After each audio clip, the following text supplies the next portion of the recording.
oleh kami mengenai Pancasila sebagai ideologi negara. Sebelumnya, perkenalkan, nama saya Siti Fatimah Ganyo.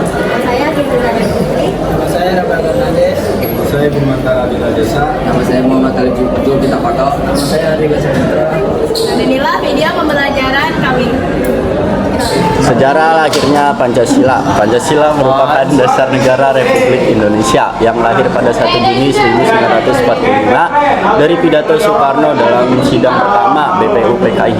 Penggunaan istilah Pancasila dicetuskan oleh Soekarno pada hari itu juga. Atas dasar itulah tanggal 1 Juli 1945 ditetapkan sebagai hari lahirnya Pancasila.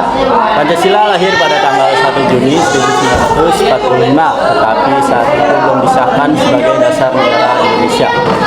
Meski belum tercapai kesepakatan terkait dasar negara, istilah Pancasila pertama kali dimunculkan tanggal 1 Juni 1945 oleh Soekarno dalam pidatonya.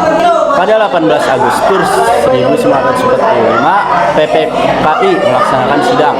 Dalam sidang ini, Muhammad Hatta membacakan beberapa perubahan isi Piagam Jakarta sebagaimana telah disepakatinya bersama para wakil golongan Islam. Setelah ada perubahan isi, Piagam Jakarta diubah namanya menjadi Pembukaan UUD 1945 dan diresmikan oleh PPKI pada 18 Agustus 1945. Pada sidang ini disetujui bahwa Pancasila dicantumkan dalam Mukadimah Undang-Undang 1945 sebagai dasar negara Indonesia yang sah. Dengan kata lain, Pancasila disahkan sebagai dasar negara Indonesia pada 18 Agustus 1945 oleh PPKI. Pancasila dikatakan sebagai ideologi terbuka karena Pancasila mampu menyesuaikan diri dalam perkembangan zaman hingga kini tanpa mengubah nilai-nilai dasarnya. Bukan berarti nilai dasar yang terkandung dalam Pancasila dapat diubah dengan nilai dasar lain, karena hal itu sama saja artinya dengan meniadakan Pancasila atau meniadakan identitas atau jati diri bangsa Indonesia. Nilai-nilai dasar Pancasila dapat dikembangkan sesuai dengan perkembangan zaman serta dinamika bangsa Indonesia secara kreatif dengan memperhatikan tingkat kebutuhan dan perkembangan masyarakat Indonesia sendiri. Ideologi Pancasila memiliki pengertian yaitu nilai-nilai luhur budaya dan religius bangsa Indonesia. Pancasila menjadi dasar negara dan ideologi negara. Jadi, pengertian ideologi Pancasila merupakan kumpulan nilai-nilai atau norma-norma yang berdasarkan sila-sila Pancasila. Selanjutnya adalah Pancasila sebagai dasar negara. Dasar negara adalah landasan kehidupan bernegara yang menjadi pedoman dalam penyelenggaraan negara, mengandung cita-cita, tujuan, dan norma bernegara. Tanpa dasar negara, sebuah negara akan kehilangan arah dan tujuan yang jelas, sehingga memudahkan timbulnya kekacauan. Lalu selanjutnya adalah makna dari Pancasila sebagai ideologi negara. Ada dua makna dari Pancasila sebagai ideologi negara, yaitu Pancasila sebagai dasar sistem kenegaraan untuk seluruh warga negara Indonesia yang berdasar cita-cita bangsa, serta Pancasila bermakna sebagai nilai integratif negara. Berikut ini adalah penjelasan dari kedua makna tersebut. Makna pertama sebagai cita-cita negara. Cita-cita negara dalam ideologi Pancasila bermakna bahwa nilai-nilai dalam Pancasila diimplementasikan sebagai tujuan atau cita-cita dari penyelenggaraan pemerintahan negara. Lebih umumnya diartikan bahwa nilai-nilai yang terkandung dalam ideologi Pancasila menjadi visi atau arah dari penyelenggaraan kehidupan berbangsa dan bernegara. Visi atau arah tersebut adalah terwujudnya kehidupan yang berdasar ketuhanan yang Maha Esa, berperi kemanusiaan, menjunjung tinggi persatuan roh rakyat serta adil dan makmur. Makna kedua sebagai nilai integritas bangsa dan negara.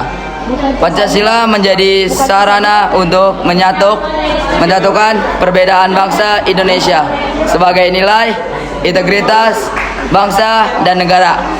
Negara Indonesia sendiri terdiri dari suku, agama, dan ras yang berbeda-beda tanpa adanya sarana dalam menyatukan perbedaan itu. persatuan dan kesatuan bangsa akan sulit dicapai.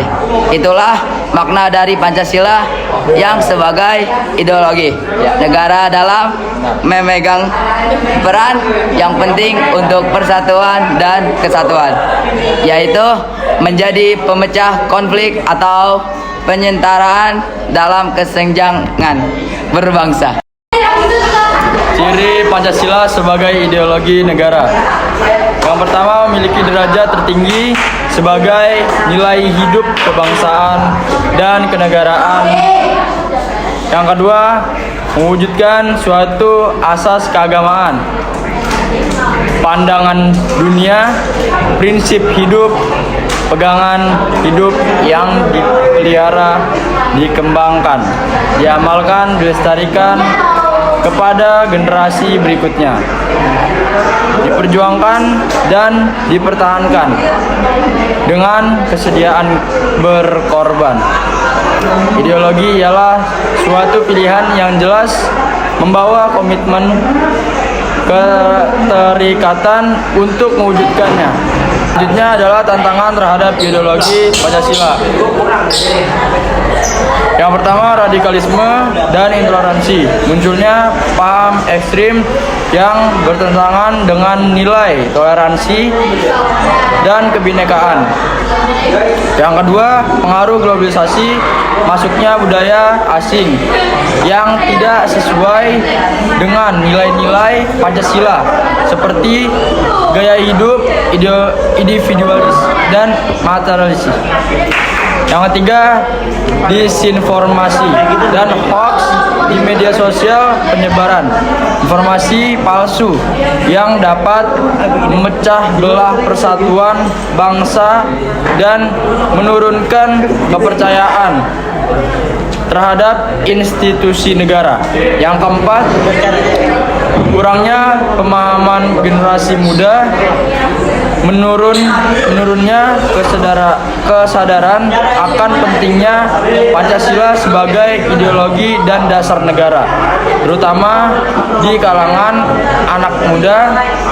Yang kelima, krisis keteladanan dari pemimpin, minimnya tokoh publik yang benar-benar mengamalkan nilai-nilai Pancasila secara nyata dalam kepemimpinannya.